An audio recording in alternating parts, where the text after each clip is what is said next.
Amém? Bom, vamos continuar falando sobre oração nesse tempo todo aí até o final do ano. É o nosso é o nosso projeto. E nós, semana passada, a gente falou sobre alguns aspectos da oração. E aí uma das coisas que eu disse, que terminei falando, que a oração pode ser ensinada, não é? Então, os discípulos estavam impressionados com os discípulos de João e impressionados com a vida de oração de Jesus. E aí eles perguntam para Jesus e Jesus não poderia ensiná-los a orar. E eram pessoas que sabiam orar, mas ele está dizendo que era uma oração que Jesus fazia que impactou eles de alguma maneira. Era uma oração diferente, né? Não era uma oração que eles estavam acostumados a fazer a vida toda. Eu falei para vocês que eles eram judeus, que eles oravam várias vezes por dia, obrigatoriamente 3 vezes depois, quando comia, quando bebia água, quando tomava vinho, quando comia a uva, quando mudava o cereal, tudo isso eu falei, né? Então, está aí, não vou falar de novo, novamente. Você pode, depois, se quiser acessar, você pode acessar na nossa página aí, ou no Spotify. Mas a oração é uma coisa impressionante, porque a gente ora e a resposta depende de Deus, o tempo depende de Deus, o movimento depende de Deus, amém? A gente às vezes ora e quer fazer a coisa, mas a oração é um exercício da gente parar de fazer a coisa e deixar Deus fazer a coisa, né? E no processo Deus vai nos colocar para fazer aquilo que tiver que fazer. Então, eu disse uma frase aqui que eu ouvi certa vez e parece até uma mentira, né? Não soa bem, mas que a oração não nos torna mais divinos, a oração nos torna mais humanos, não é? A gente está perseguindo, o homem, ele quer se tornar Deus, né? Ele quer saber tudo, ele quer fazer tudo. O homem sempre quer, ele quer se tornar Deus, né? Mas não é o nosso papel, não. Deus nos criou para sermos humanos. Então, aqui nessa terra, nós precisamos ser humanos. E eu acho que com o passar do tempo, a gente vai perdendo as características de humanidade, a gente vai desumanizando ao longo do tempo, né? E a gente vê hoje pessoas com características nada humanas. Então, a gente, às vezes, precisa sermos reumanizados.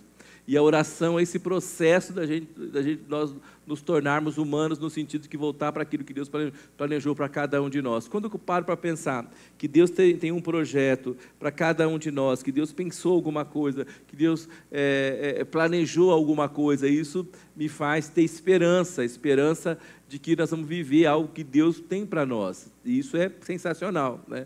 Eu acho que aí o nosso papel de humanos, de homens e mulheres de Deus. A Bíblia fala assim que nós seremos chamados de filhos de Deus, né? Se formos pacificadores, né? Então, é um processo. Então, continuando falando sobre oração, e hoje eu quero falar sobre 2 atitudes que devemos considerar quando nós oramos, né? Então, fala comigo, 2 atitudes a considerar quando oramos. Por que a gente ora às vezes não tem resultado? Por que a gente ora às vezes e as coisas não dão certo? Por que a gente ora às vezes e parece que não está funcionando? A gente precisa reconhecer isso, que a gente ora, será que eu orei direito? Será que eu estou fazendo a coisa certa?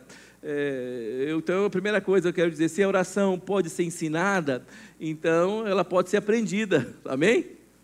Então, aprender depende de mim, ensinar depende do Espírito Santo de Deus, que vai nos dirigir nessa jornada. E aí eu quero, o nosso texto base hoje é um versículo só, né, daquilo que a gente falou na semana passada, está em Lucas capítulo 11, no versículo 1.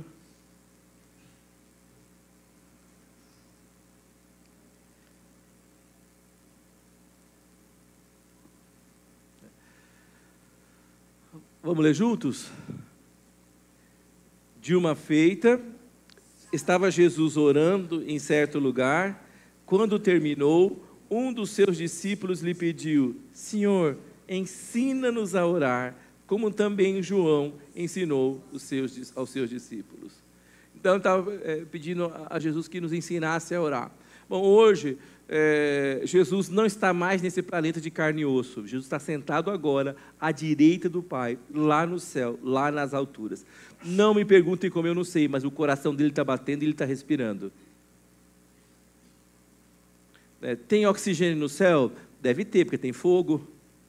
Mas Deus pode fazer fogo sem oxigênio? Também pode. Deus pode tudo, mas Jesus agora está vivo lá no céu, sentado à direita de Deus, da majestade, lá na altura. Jesus está vivo lá no céu agora, nesse momento. Já pensou nisso ou não? Que ele não envelheceu, ele não tem 2033 anos, né? Ele continua forte, continua inteiro, continua vitorioso. E não mais, quando ele estava aqui nessa terra, ele foi crucificado, ele foi torturado, ele foi vilipendiado, ele foi humilhado e perdeu peso, estava pele e osso lá na cruz, sofreu enfermidade, pegou toda a doença da humanidade, ele carregou no seu corpo, todo o pecado da humanidade ele carregou no seu corpo. Então, quando você olha nas pinturas, nas visões, nas imagens que você tem de Jesus crucificado, é uma coisa chocante, é uma coisa triste, né? Então, essa visão que você tem de Jesus crucificado, de Jesus morto e tal, derrotado pela cruz, derrotado pelo pecado, derrotado pelo diabo, derrotado pela sociedade. Então, só que, na verdade, não existe esse Jesus. Ele morreu, mas ele ressuscitou, e ele está completamente são, completamente restaurado, reinando à direita do Pai, pronto para voltar para a terra, para levar o seu povo junto consigo, para reinar junto com o seu povo. E nós acreditamos que isso está próximo, que isso vai acontecer brevemente. Brevemente, Deus está preparando a igreja, preparando a mim e a você para que isso possa acontecer. Então, quando você pensa que ele está lá longe, assentado à direita do Pai, com a majestade, lá nas alturas, vivinho da Silva, né? Isso me dá que loucura, né? Porque a gente acha que aquela coisa do cristianismo, aquela coisa etérea, aquela coisa assim, você não pode tocar, aquela coisa meio sobrenatural, aquela coisa quase que assim, que uma nuvem, né, tal. Você não pensa, quando fala do Cristo, que é uma figura, uma energia, há vários Cristos e tal. Não é isso. Estou falando de um homem, né, que era filho de Deus, que era Deus encarnado, que morreu, ressuscitou, e agora, neste momento, ele está vivo lá no céu. E olhando para cá. Amém? E forte. Amém? Como um general, preparado com os seus milhares e milhares e milhares de anjos. Na hora que o Pai fala, é a hora, ele fala, cheguei. Estou pronto. É esse Jesus. E os discípulos, quando estavam aqui na terra, falaram para ele, Senhor, nos ensina a orar. Ele não está mais aqui, mas o que ele falou? Ele falou assim, eu tenho que ir para o Pai, eu preciso subir, porque se eu não for até o Pai, vocês não vão receber o Espírito Santo. E ele falou, eu não vou deixar vocês órfãos, mas o Espírito Santo vai estar com vocês, e ele vai ensinar todas as coisas. Amém? Fala comigo, o Espírito Santo é o Espírito de Jesus Cristo. Amém? Vai estar conosco, vai ensinar todas as coisas. Então, aí tem aquela coisa, que você fala, o Espírito Santo, recebeu um Espírito, você fala, né? Pegou um Espírito. Não, nós estamos falando de um Espírito, nós estamos falando do né? O artigo definido, o Espírito Santo, é o Espírito de Jesus Cristo. Amém? Que é Deus Pai, Deus Filho, Deus Espírito Santo. É a era do Espírito Santo. Ele falou que Ele estaria conosco e Ele nos ensinaria todas as coisas. Então, nessa jornada nossa de oração, o Espírito Santo vai nos ensinar a orar, porque nós não sabemos orar como convém. Ele vai nos ensinar a orar. E quando os discípulos... Põe a segunda parte, é isso. Senhor, vamos ler juntos? Senhor, ensina-nos a orar, como também João ensinou os seus discípulos. O texto para mim hoje é, Senhor, ensina-nos a orar. E aí, duas atitudes eu quero tirar aí, para a gente falar que a gente precisa aprender como orar. Bom, gente, se você não sabe orar, então você precisa aprender. Igual a gente, quando a gente é pequeno, e a gente começa a comer, então primeiro a mamãe nos amamenta, né? no seio, depois a mamãe passa para a mamadeira, não é isso? Depois a mamãe põe no cadeirão, não é isso? Sim ou não? Depois do cadeirão faz o quê? Né? E da onde que vai depois do cadeirão? Vai para a mesa, sim ou não? Não é? Mas todo momento a mamãe está ensinando para a criança, né? Não é? Desde quando está no seio mamando, depois quando está no cadeirão, as meninas eram assim, às vezes sentavam no cadeirão, a comida caía no cadeirão, comia do prato e tal, aí vai ensinando que não pode tirar do prato, tem que ficar no pratinho, não é isso? Depois do cadeirão põe a mesa, aí começa a não é assim que faz, ensina, começa a comer com a colher. Quem teve aquela colher torta? Não é? Sim ou não? Né? Então, vocês aqui de São Paulo tiveram a colher torta, eu era da roça, não tinha colher torta. Né? Era a colher lá, eu lembro que minha mãe às vezes fazia o bolinho da comida e colocava na nossa boca. Não é isso? Às vezes fazia no arroz, no feijão, eu lembro disso, uma coisa maluca. E eu sou um menino super jovem, não sei como é que eu tenho essas memórias. Assim. É porque eu estou perto, né? E aí colocava na nossa boca e tal. E aí depois você aprende, não, começa a comer com a colher, depois com o garfo, depois o garfo e a faca. Aí hoje a gente está grande, você vai para um lugar, você tem etiqueta, sim ou não? Regras. Então você precisa aprender, a gente está sempre aprendendo e sempre sendo ensinado. E aí a mesma coisa. Quando nós vamos orar, nós precisamos entender que Deus quer nos ensinar a orar, Deus quer nos habilitar para orar, Deus quer nos ensinar a orar de maneira poderosa e eficaz, Deus quer nos ensinar a orar de maneira que a gente possa mudar não só a nossa história, da nossa casa, da nossa vida, das pessoas para as quais nós oramos, mas do ambiente que nós vivemos, da cidade que nós estamos, do estado, do país, do planeta. Deus quer nos levar para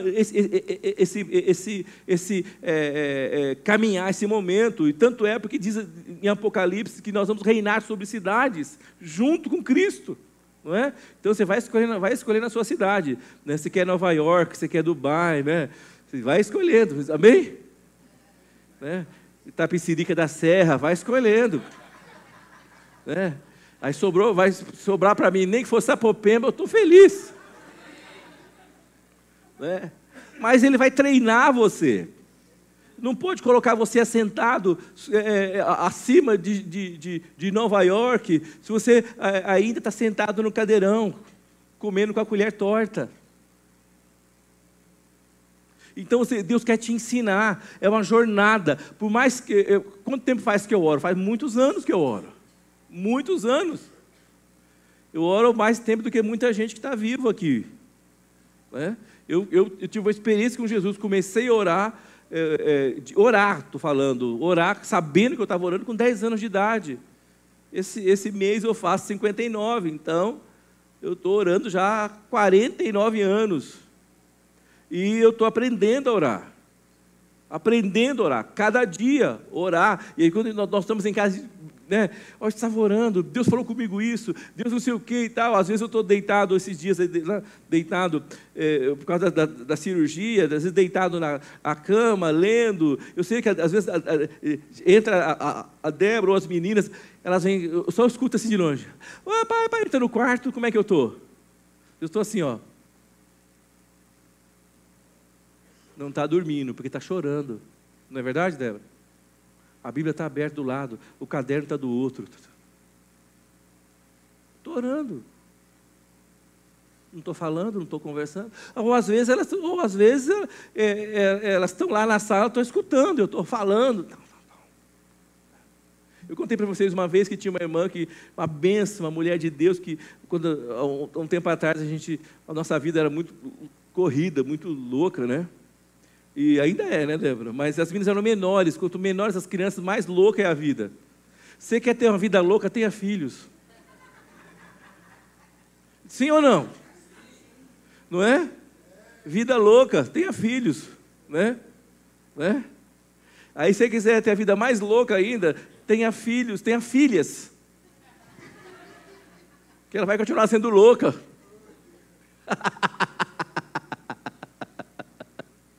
Né, Rogério, aí os irmãos que tem, né, pastor Sérgio, sim ou não? Então, mas glória a Deus, é isso aí mesmo, é assim mesmo, estamos na jogada. E eu lembro que eu estava... Então, essa irmã ajudava a gente passando roupa. É aquela loucura, porque a minha roupa é uniforme a semana inteira, é calça, camisa, não tinha cabide, era uma coisa maluca. Ela fazia uma coisa interessante, ela pegava 2 cadeiras, pegava desenroscava a vassoura, colocava nas cadeiras, e passava coisa assim, quando eu olhava, gente, era coisa maluca. Tanta roupa que ela passava. Eu não gostava quando ela ia, não. Porque depois ela tinha que guardar muita coisa. A Débora, ai, que maravilha, como ela ajudou e tal, guardar um monte de roupa, não sei o que e tal, mas tá bom. Então, mas aí um dia ela estava passando roupa e eu estava na sala, eu estava de folga, e orando, e eu cantando uma canção e tal. Esqueci que ela estava lá. Aí quando eu já tinha passado o tempo e tal, só percebi quando ela terminou de passar roupa, muita roupa, e a Ju falou assim, irmão, será que você pode põe para mim aqui no celular aqueles 2 hinos que você cantou o tempo inteiro. Ouviu eu cantar, ouviu eu chorar, ouviu tudo. Deus, será que eu confessei meus pecados? Será que ela escutou também?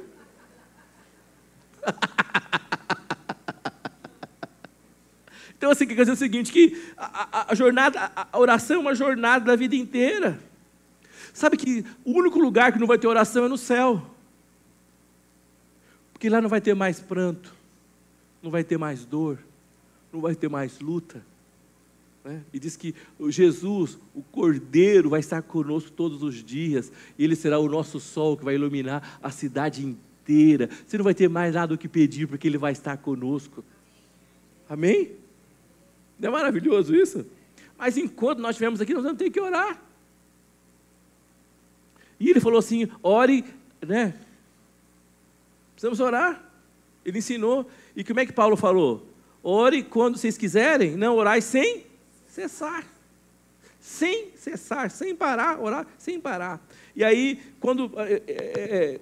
dessa jornada de oração, eu quero falar de 2 atitudes que nós precisamos ter para a gente orar. E quando os discípulos dizem o seguinte, Senhor, ensina-nos a orar. Então, eu quero dizer uma coisa para você, que a primeira coisa que a gente tem que ter, a primeira atitude, e tem atitudes, é saber qual é o nosso lugar, quando a gente vai orar. Fala comigo, saber qual é o nosso lugar. Amém? Como está naquele versículo, manda quem pode, obedece quem tem juízo. Ah, não tem esse versículo, né, pastor Davi? Não tem, né? Então, manda quem pode, obedece quem tem. Você tem que saber qual é o seu lugar. Saber qual é o seu lugar. Nem menos, nem mais. Qual é o seu lugar? E o próprio Jesus falou isso, não é falar demais, não é quem fala bonito, não é quem fala mais bonito, tem nada a ver. O próprio Jesus falou isso em Mateus capítulo 6, no versículo 7, ele fala o seguinte, e orando, não useis de vãs repetições, como os gentios, porque presumem que pelo seu muito falar serão ouvidos. Então, quando você for orar, não fica preocupado em repetir, vã repetição. O que é vã repetição? É repetição que não tem nada a ver com você. Você transmite uma palavra igual um papagaio. Quando o papagaio canta para você, tinha um papagaio que cantava a música do Roberto Carlos. Como é grande meu amor por você. Ué, ele não tinha nem coração para amar, nem sabia quanto era grande, quanto era pequeno. Eu só cantava, porque de repente a dona dele cantava o tempo inteiro. Ele só repetia, né? Aí você acha que se a dona chegasse lá para colocar o nariz, ele arrancava o nariz dela assim, ó, com o bico cantando, como é grande, tum, né? E vã repetição é quando se repete uma coisa que não tem nada a ver com você. Você não experimentou, você não digeriu, você não meditou, não tornou para você carne e sangue, não entrou dentro de você. Mas quando você vai orar e repete, às vezes eu oro e repito muitas vezes, o Senhor é meu pastor, nada me faltará. O Senhor é meu pastor. Se eu repetir 200 vezes, não é uma vã repetição, porque eu estou internalizando. O Senhor é o meu pastor, eu sei que Ele cuida de mim, nada vai me faltar, nada vai me faltar desses anos todos. Eu posso estar passando o maior pindaíba. Quem já passou pindaíba aqui? Levante a mão. Ai, glória a Deus, amém, isso aí. Quem já contou moedas? Oh, bem-vindo ao clube, glória a Deus. Sim ou não? Né? Quem já foi feio e hoje é bonito? Levanta a mão. Eu não, sempre nasci bonito. Mas o Senhor é meu pastor, nada me falta. Quando você está na luta, está te faltando o quê? Está faltando paz, está faltando saúde, está faltando livramento, mas você vai dizer, Senhor, o Senhor é meu pastor, até hoje nada me faltou, então nada vai me faltar. Isso não é uma vã repetição. Você pode falar 300, 500, 1 milhão de vezes. Jesus fala ele alerta que a gente, quando orar, não deve estar preocupado em repetir várias vezes de maneira vã, porque as pessoas acham que elas serão ouvidas pelo seu muito falar. Então, quer dizer o seguinte, quando você ora, você espera ser ouvido, ser atendido e ter um resultado, sim ou não? Amém? Ninguém ora só para fazer a oração, já cumpri minha oração. Não, você ora porque você quer ter resultado. Então, quando você quer ter resultado, você não sabe que não vai funcionar se você falar demais, né? Atitude, você tem que entender isso, que o que conta é a atitude do seu coração. E você quer ver mesmo como é que é isso?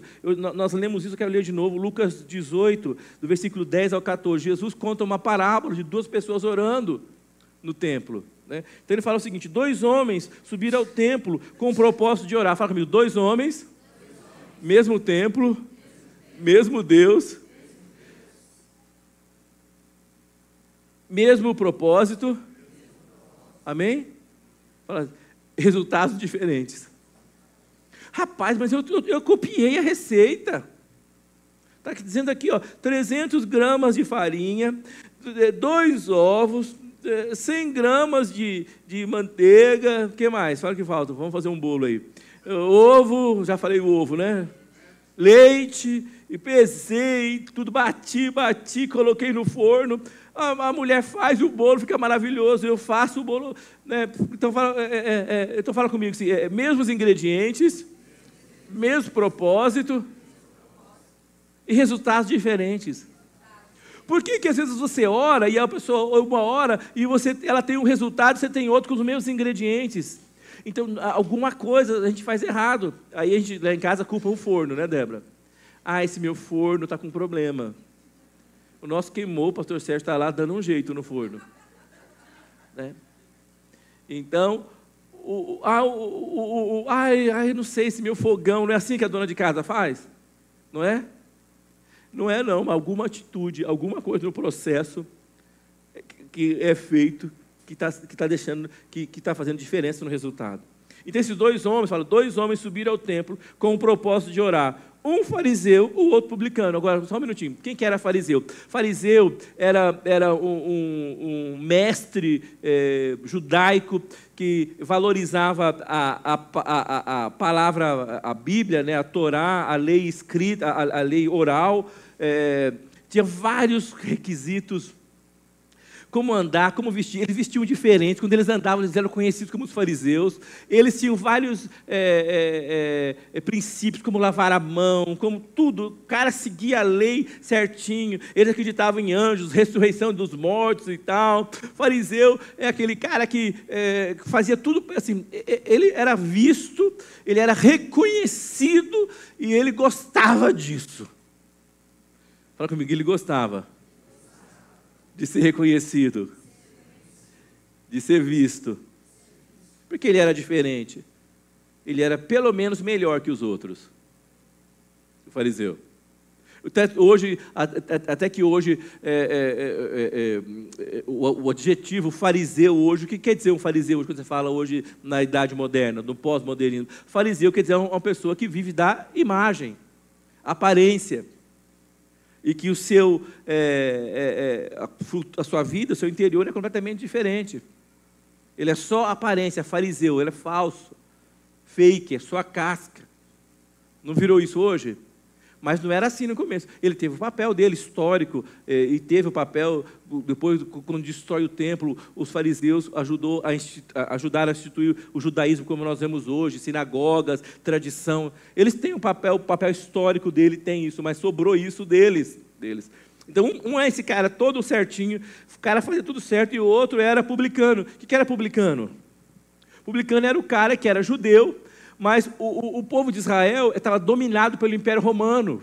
E o Império Romano cobrava impostos, oprimia, ocupou a cidade, colocou soldados, colocou governadores, destituiu poderes, limitou a ação dos judeus, controlava a entrada e saída, pedágio. O Império Romano dominava e os judeus faziam só o que era permitido por eles. E cobrava. Então, o que era o publicano? O publicano era um judeu que ajudava os romanos a tirar dinheiro do próprio povo dele. Ele era bem visto? Né? Era tido como ladrão, traidor. Roubava um do outro, da própria pessoa. Então, o que acontece? A história, e não era só isso. Quando ele cobrava o imposto, ele cobrava mais ainda, para botar o dinheiro no bolso dele, dava para Roma e outro no bolso. Eles eram ricos, enriqueciam, roubando o povo. Lembra de um fariseu, lembra de um publicano pequenininho? Hein? Como é que chamava? Zaqueu. Quando Jesus passou, ele falou, eu vou lá ver, subiu na árvore, foi ver o povo, para ver Jesus e tal, e chamou Jesus para vir para a casa dele. Jesus vem para a casa do publicano, os fariseus. Esse diz que é mestre comendo junto com esse ladrão. Aí comendo com ele, o fariseu falou, você fazendo isso. Aí ele tem uma experiência com Jesus. E ele fala, Jesus... O Senhor fala para ele, hoje a salvação entrou nessa casa. Ele fala, Jesus, se eu fiz alguma coisa errada, eu vou devolver 4 vezes mais do que eu peguei. Sim ou não? Ele era pobre ou era rico? Por que ele era rico? Porque ele era corrupto. Amém? E ele cobrava, ele era traidor, era corrupto, era tudo de ruim. 2 caras no templo, orando. 2 caras no templo. Então... um fariseu, o outro publicano. O fariseu, posto em pé, orava de si para si mesmo. Desta forma, ó Deus, graças te dou, porque não sou como os demais homens, roubadores, injustos, adúlteros, nem ainda como este publicano. Eu jejuo 2 vezes por semana e dou o dízimo de tudo que eu ganho. Esse está melhor que muitos de nós aqui, né? Mas olha só. Jejuava 2 vezes por semana, dava o dízimo de tudo que ganhava, e o publicano, estando em pé, de longe, não ousava nem levantar os olhos ao céu, mas batia no peito, dizendo, ó Deus, se propício a mim, pecador. Digo-vos que este desceu justificado para a sua casa, e não aquele, porque todo aquele que se exalta será humilhado, mas aquele que se humilha será exaltado. Amém? Fala comigo, 2 homens, mesmo Deus, mesmo templo, mesmo propósito, resultados diferentes. Mas por quê? O outro... Então, eu acho que a primeira coisa que a gente precisa entender é que a atitude na oração faz toda a diferença. O fariseu não sabia qual era o seu lugar, o publicano sabia qual era o lugar dele. Amém?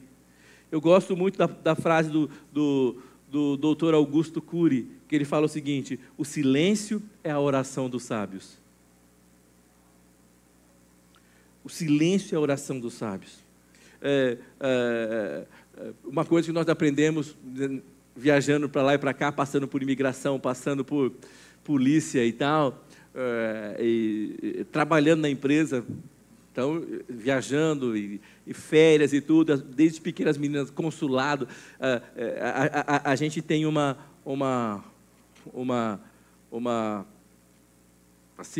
frase nossa. Qual que é, Débora? Só responda o que te perguntou, não fale demais. Sim ou não? Só responda o que te perguntou. Né? Posso perguntar para os advogados, não é isso, doutor? Chega lá com o juiz, você começa a falar demais, o que o juiz faz? Fala com bastante educação, né? Cala a boca. Né?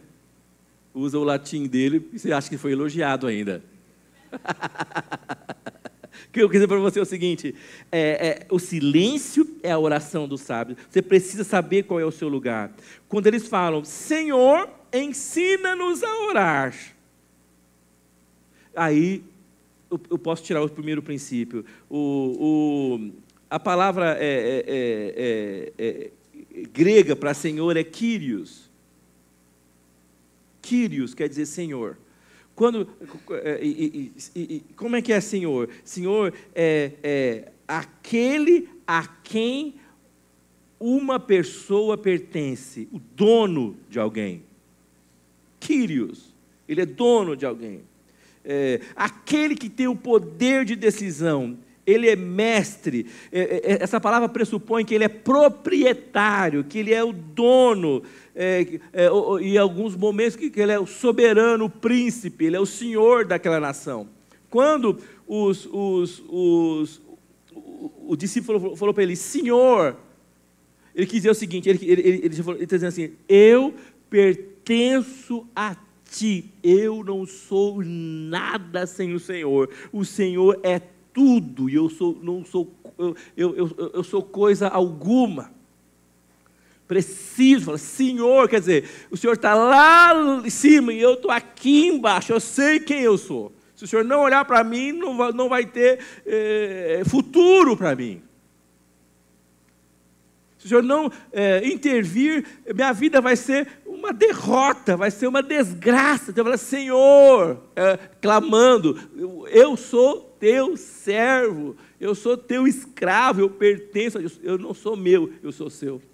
Olha que coisa interessante, quando a gente vai orar, nós precisamos saber quem somos nós e qual é o nosso lugar. Amém? Eu já vi gente orando falando assim, Deus, eu exijo. Oi? Que bagunça é essa? Você exige coisa nenhuma, você consegue acrescentar 5 minutos na sua vida? Hein? O dia que você conseguir acrescentar, começa a exigir alguma coisa. Você não consegue fazer coisa nenhuma. Você não exige nada. Quem é você na fila do pão? Você não é ninguém, mano. Deus tem que fazer. Oxe. Deus é Deus, eu não tenho que fazer coisa nenhuma. Ele faz porque Ele é tremendo. Você não exige nada de Deus. Você tem que exigir das circunstâncias que mudem, do diabo que saia. Você tem autoridade para fazer isso. Mas para Deus é boca de siri, que senão você pode ser torrado vivo. Para mim, a oração do sábio é o silêncio. Então, quando você chega diante de Deus, é essa a percepção que você tem. Primeiro você vê quem é você. Quem é você? Quem é você? E é interessante que o próprio Jesus, o próprio Isaías capítulo 6, no versículo 1, quando é a vocação de Isaías que a gente chama, a visão que Isaías tem, ele fala, vamos voltar, Mateus 15, versículo 24, a mulher cananeia também, quando ela tem uma filha que está sofrendo de possessão demoníaca, a filha está muito mal, e quando a filha, ela não era do povo de Israel, ela não tinha direito às promessas de Deus, ela está fora, ela estava lá como estrangeira, eu não sei nem se ela tinha visto, né, Débora? Estava lá ilegal, sem visto, né, sem nada, a mina dá um problema lá, pense nisso. Não tinha direito nenhum, não tinha nada. E aí ela vê Jesus passando, ela corre, e ela tenta falar com Jesus, e possivelmente ela aborda Jesus usando um termo que eles usam, né? Jesus, filho de Davi, que é um termo que o judeu usa para dizer que é da linhagem de Davi, que era o povo de Israel, então eles se comunicam, se conectam, porque eles também são um povo de Israel. Então ela fala para isso, Jesus, filho de Davi, tem misericórdia e tal. Aí o Senhor fala para ela, em Mateus 15, 24, mas Jesus respondeu, vamos ler juntos? Não fui enviado, senão as ovelhas perdidas da casa de Israel. Então, o que falou para ela? sai fora, não é contigo. Por isso, eis que te digo, minha serva, cai fora. Né? Não é contigo. Né? E aí ela, porém, veio, adorou, né? Se humilhou, dizendo, Senhor, socorre-me. Então ele respondendo, disse, não é bom tomar o pão dos filhos e lançar aos cachorrinhos. Então ele foi mais duro ainda com ela, não é isso? Olha, não é nem para você, e você pelo menos, né, comparou ela o quê? Você não tem importância. Quando você fala cachorrinhos, não é como... a gente, hoje em dia, tem cachorrinho que é mais tratado do que ser humano, sim ou não? Né? Você vai no shopping, o carrinho do cachorrinho custa mais que o meu carro. É assim, tem tudo, né? Acho que é maravilhoso isso, né? Então, não era animal de estimação, cachorrinho era cachorro mesmo, era longe. Ele fala, não é bom tomar o pão dos filhos e lançar aos cachorrinhos. Ela, contudo, replicou, sim, Senhor, porém os cachorrinhos comem das migalhas que caem da mesa dos donos. Então ele disse, ó mulher, grande é a tua fé, faça-se contigo como queres. E daquele momento em diante, sua filha ficou sã. Primeiro ela fingiu que era israelita. Ela não era. Né? Depois ela apelou para o coração, socorro, me ajuda. Ele falou, não é por aí. Depois ela falou, eu não tenho direito, eu não mereço, mas eu preciso, me socorra, me ajude.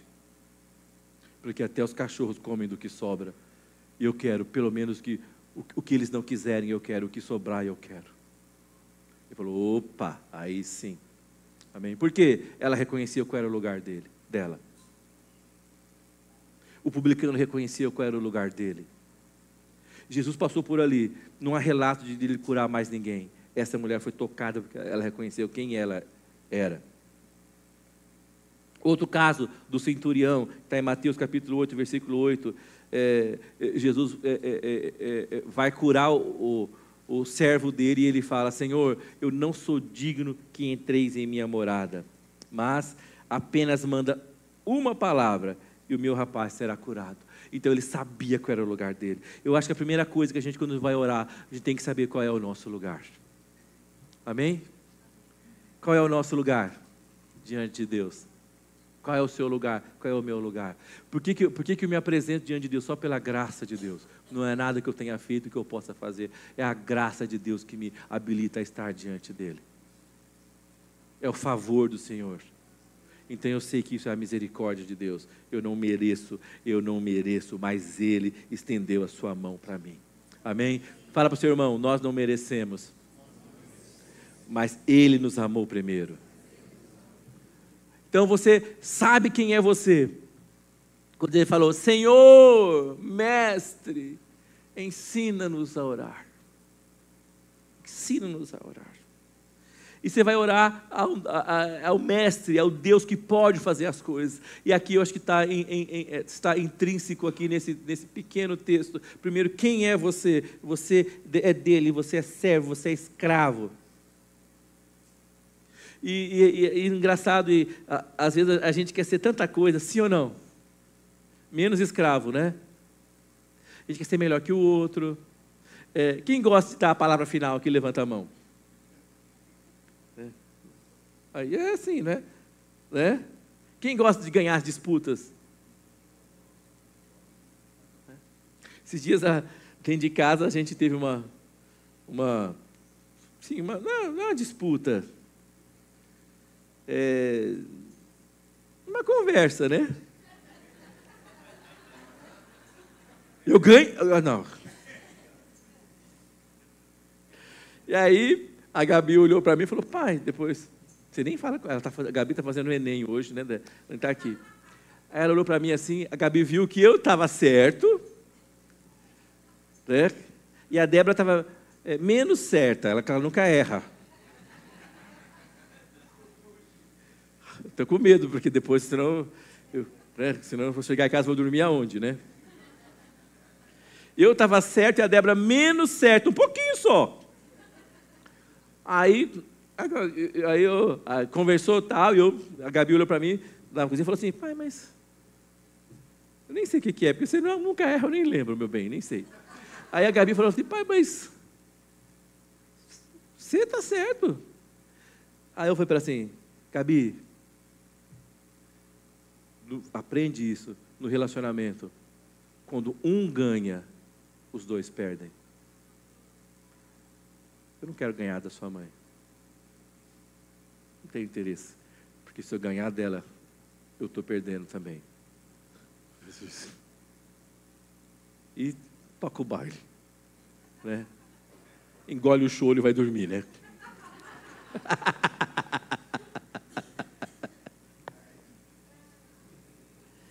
Então, quem ganha? Quem ganha sempre? Ninguém, os dois perdem. Se não tiver acordo, se não tiver aliança, os dois perdem. Não é? Então, a gente, às vezes, a gente não sabe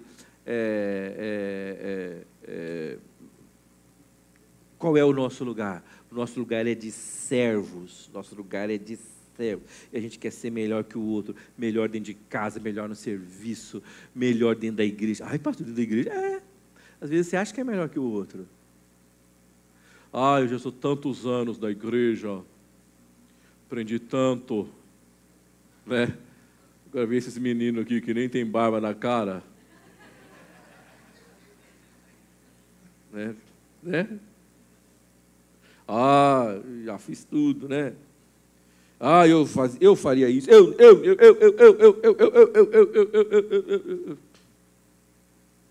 Quem é mais velho, olha e faz assim, ó. Gasta nem tempo, né? Porque se Deus tiver Bom, eu vou falar uma coisa aqui que está teologicamente errada, então, atenção, né? Como dizia antigamente, o mais velho, se for alma de salvação, Deus vai lidar com ela. Mas se não for alma de salvação, ela vai... Se Deus tiver um propósito com ele, Deus vai lidar com ele, Deus vai ensiná-lo. Não é? A vida vai ensinar com ele. Então, nós precisamos saber qual é o nosso lugar. Nosso lugar é de servo, nosso lugar é de escravo, nosso lugar é de dependente de Deus. É para servir a Deus, é para servir em casa o cônjuge, é para servir o irmão. O maior milagre do planeta é um irmão servindo o outro. Porque os irmãos disputam um com o outro. A atenção do pai, o dinheiro, o espaço, né? Sempre tem um irmão mais espaçoso e o outro, né? Mas eu acho que quando os irmãos servem um ao outro dentro de casa, gente, aí é sinal que tudo ali vai dar certo, que é anjo subindo e descendo, é milagre acontecendo, não é? É algo impressionante. Então, aprender que nós estamos para servir um ao outro, servir dentro da igreja, servir na célula, servir quando aparece, servir quando tem que fazer as coisas no edifício da igreja, servir na porta, servir na cozinha, servir. Nós somos servos, e a Bíblia fala que depois que fizer tudo, tem que falar, somos servos inúteis. Inúteis. Parece que não combina muito com o evangelho que nós estamos ouvindo hoje pela internet, né? Não combina muito hoje. E esse evangelho não tem nada a ver com o evangelho da Bíblia, que é de abraçar a sua cruz, carregar a sua cruz, perdoar uns aos outros, servir uns aos outros. Então fala comigo, saber quem somos nós, saber qual é o nosso lugar. E a segunda coisa, saber quem é Deus. Nós precisamos saber quem é Deus. Aí sim, Isaías 6, capítulo 1, quando Isaías tem uma visão, ele entende, ele vê isso, ele fala, no ano da morte do rei Uzias, eu vi o Senhor assentado sobre um alto e sublime trono, e as abas das suas vestes enchiam o templo. Ele viu o Senhor reinando. Fala comigo, nosso Deus, Ele reina soberano e absoluto. Ele é Deus. Ele tem que ser obedecido, temido e adorado. Amém? Amém? Esse é o nosso Deus. Esse é o nosso Deus. Em Salmos 33, versículo 18 e 19, apesar de tudo isso, é o Deus que olha para cada um de nós, fala: eis que os olhos do Senhor estão sobre os que o temem, sobre os que o esperam na sua misericórdia, para livrar-lhes a alma da morte e no tempo da fome conservar-lhes a vida. É o Deus que está sentado de lá e olha do seu trono para a terra, o Deus que tem misericórdia. Amém?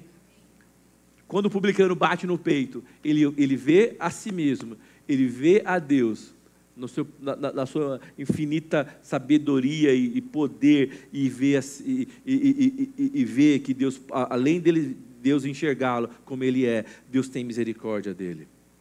Em 1 Crônicas 29, 11, acho que a Débora citou sem saber esse texto hoje, fala: tu, ó Senhor, teus, ó Senhor, são a grandeza, o poder, a glória, a majestade, o esplendor, pois tudo que há nos céus e na terra é teu, ó Senhor. Teu, ó Senhor, é o reino, tu estás acima de tudo.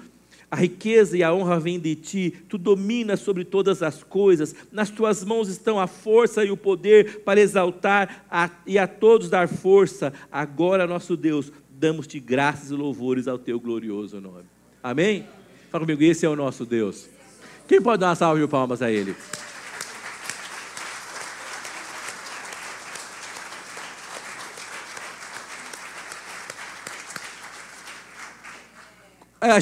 Quando a gente olha para nós, dá vontade de sair correndo. Quando você olha para Deus, dá vontade de ficar aos pés dEle. Amém? Esse é o nosso Deus. Vamos ficar em pé, irmãos, eu quero encerrar. Eu quero encerrar com um texto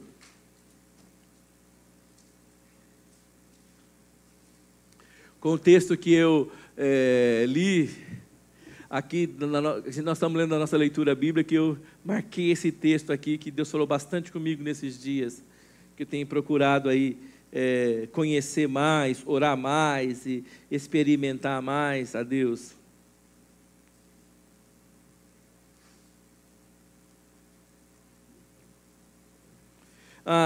Recentemente, quando nós tivemos as eleições para prefeito agora, né? Recentemente, sim ou não?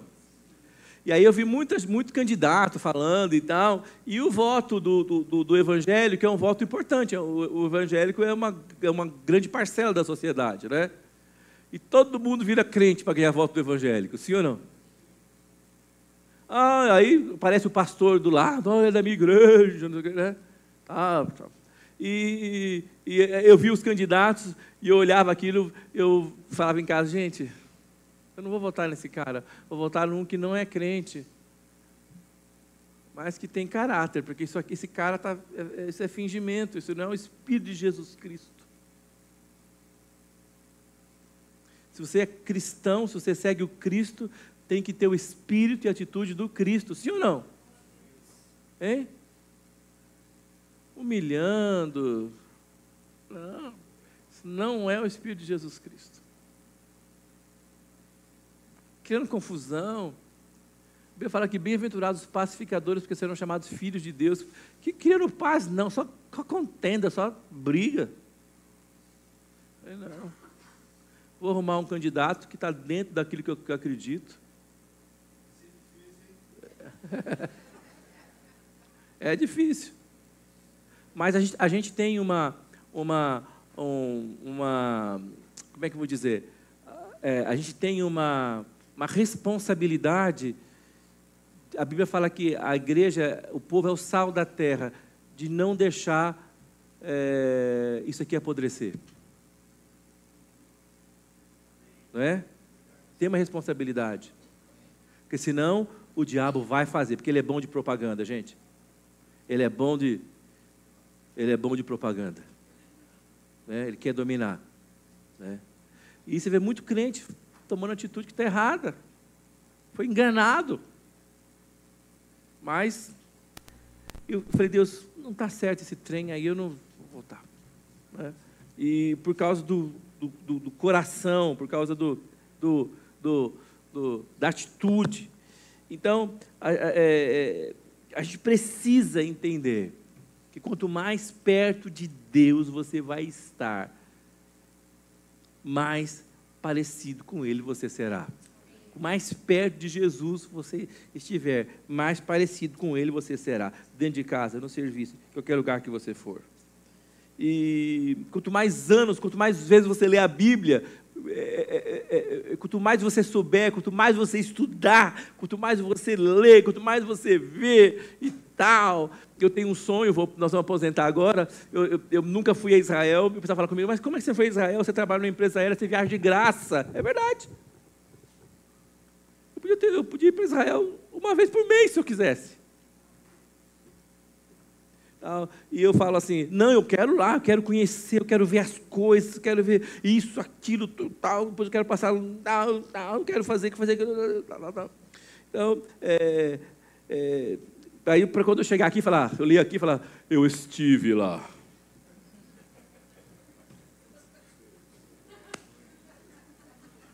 Né? Sim ou não? Né? Eu não sei o quê, eu subi lá no monte, eu não sei o quê, né? Tal. Tal. Não. Se eu estiver caminhando atrás de uma experiência com Deus, essa experiência tem que me tornar cada vez menor. Menos do Carlos e mais de Jesus. Não foi o que falou João Batista? Convém que ele e que eu? Gente, isso é sério. Isso é sério. Isso não é brincadeira. Quem já foi diminuído aqui? Fala comigo, ser diminuído. É horrível. Amém? Mas é a maneira que ele tem de crescer. Então, se eu não diminuir, agora os processos da vida vão diminuindo aos poucos. Depende se é o cara muito durão, cabeça dura, os processos são mais lentos. Se é mais quebrantado, os processos são mais rápidos, né? A Débora é mais rápida, porque ela é mais quebrantada, né? É sim. O pastor Davi, acho que foi criação de vocês, né? Graças a Deus tem um pouquinho coisa para mudar, coisinha mínima, mas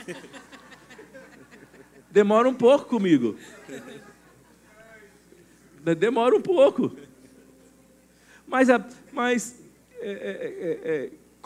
Fala comigo, convém que ele cresça. E convém que eu diminua. Amém? Amém? Sim ou não? Agora eu quero que você fale isso assim para você, assim, ó. Fale isso. Não tinha um cantor antigamente que cantava com a mão assim? Os mais velhos sabem, quem tem mais de 60 sabe, né? Já denunciou, quem fez ran-ran já denunciou a idade.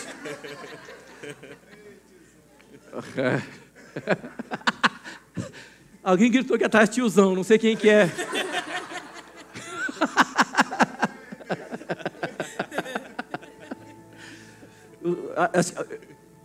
Acho que está sendo me revelado, até calça boca de sino deve ter usado. Mas você tem que falar para você mesmo assim, ó, convém que ele cresça e que eu diminua. Amém? Fala, o meu lugar é esse. Diante dele, convém que eu diminua. Convém que ele cresça. Amém? Quanto mais você orar, quanto mais você ler, quanto mais você ouvir, quanto mais livros você ler, quanto mais ceia você tomar, quanto mais leitura bíblica você fizer, quanto mais jejuns você fizer, quanto mais orações você fizer, quanto mais conhecer a Bíblia, quanto mais você pode ser um mestre, doutor, exegeta, você pode ser um operador de milagres, você pode ser um profeta que vê futuro, você pode ser um cara que é arrebatado para lugares inimagináveis. Se tudo isso não te diminui, não tem valor. Não tem valor. E aí eu quero terminar com um texto que a gente falou aqui recentemente. que é o texto que Deus tem me dado, que eu quero terminar, acredito, esse ano com isso aqui no coração. Eu vou colocar 2 traduções.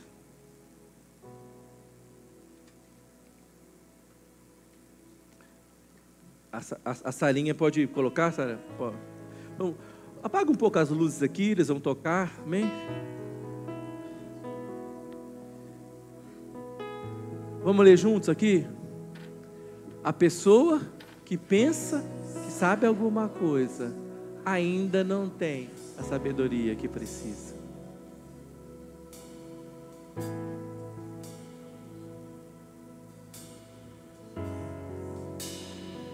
Vamos de novo lá? A pessoa que pensa que sabe alguma coisa. Gente, isso é a Bíblia. Amém? Amém? A pessoa que pensa, fala comigo, que pensa, que sabe alguma coisa. Agora eu vou traduzir na minha linguagem. Sabe de nada, inocente. Você não sabe de coisa alguma, você não sabe de nada, você não sabe do amanhã. Você sabe do amanhã? Você sabe? Você garante alguma coisa amanhã ou não? Você garante? Você não garante coisa nenhuma. Por que você está brigando por tanta coisa que você não garante nada? O que você garante? Só uma coisa que você pode garantir: que nosso Deus continua reinando, soberano. Amém? E se você estiver com Ele, você está com tudo. Amém? E Ele é que vai guardar o seu futuro. Põe a outra tradução, Sarinha, por favor.